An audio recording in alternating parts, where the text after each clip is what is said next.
আগামীকাল 16ই মে ফলহারিণী অমাবস্যা, শনিবার পড়েছে। এই দিন যদি কালো কুকুরকে একটি খাদ্য আপনারা খাইয়ে দিতে পারেন, জীবনে থাকা নানা রকম সমস্যার মধ্যে যদি জীবনে কোনো বাধা বিপত্তি ঘটার সম্ভাবনা থাকতো, সেটা কিন্তু আস্তে আস্তে দূর হতে পারত।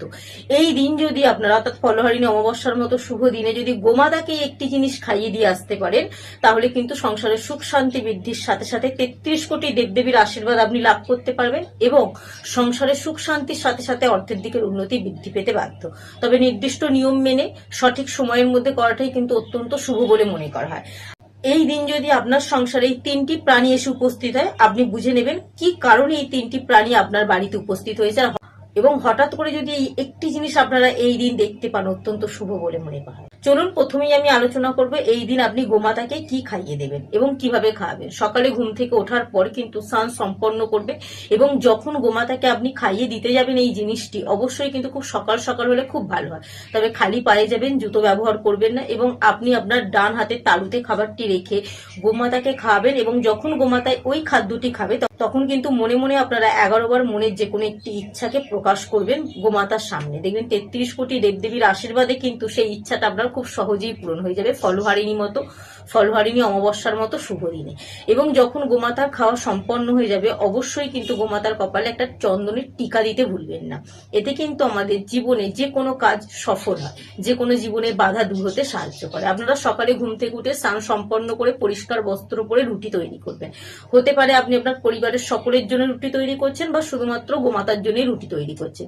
প্রথম যে রুটিটা হবে সেই রুটির মধ্যে কিছুটা পরিমাণ ঘি এবং কিছুটা পরিমাণ গুড়, অতিরিক্ত পরিমাণে নয়, তার সাথে সবুজ পালং শাক টাটকা হতে হবে এবং একটি পাকা কলা বা 3টি পাকা কলা দিয়ে আপনারা যদি এই গোমাতাকে এই দিন খাইয়ে দিয়ে আসতে পারেন, অত্যন্ত শুভ বলে মনে করা হয়, যে আমাদের জীবনে থাকা নানা রকম সমস্যা থেকে মুক্তি পেতে সাহায্য করবে এই অমাবস্যার মতো শুভ দিনে।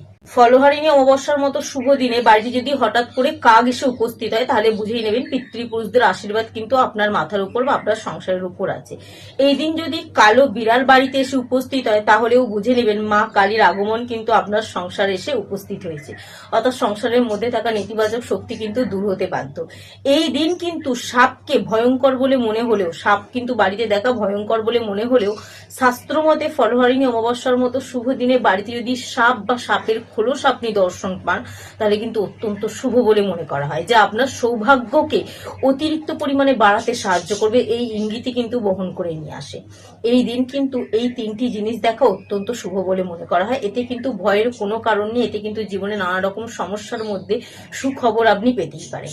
এই দিন যদি কালো কুকুর আপনার বাড়িতে উপস্থিত হয়, কারণ অমাবস্যার মতো শুভ দিনে কালো কুকুর বাড়ির মধ্যে উপস্থিত হওয়াটা অত্যন্ত শুভ।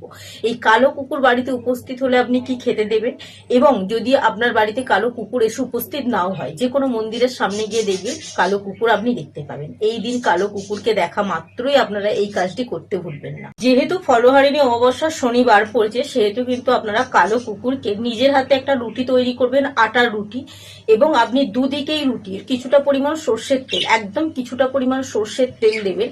তাতে কিন্তু অবশ্যই গাজরকে সিদ্ধ করে আপনারা ওই রুটিটিকে যদি যে কোনো কালো কুকুরকে খাইয়ে দিতে পারেন এবং মনের ইচ্ছে যদি আপনারা বারবার ব্যক্ত করতে পারেন মনে মনে, 11 বার হলে খুব ভালো হয়। এবং যদি দেখেন কালো কুকুরটি সেই খাদ্যটি খেয়ে নিয়েছে, অত্যন্ত শুভ বলে মনে করা হয়। তো ভক্তি এবং শ্রদ্ধার সাহায্যে কাজটি করে ফেলুন। এবং বড় বাবার প্রিয় সংখ্যাগুলির মধ্যে 8 সংখ্যাটি কিন্তু অত্যন্ত পছন্দের। কমেন্ট বক্সে 8 সংখ্যাটি 3 বার লিখে দিতে ভুলবেন না।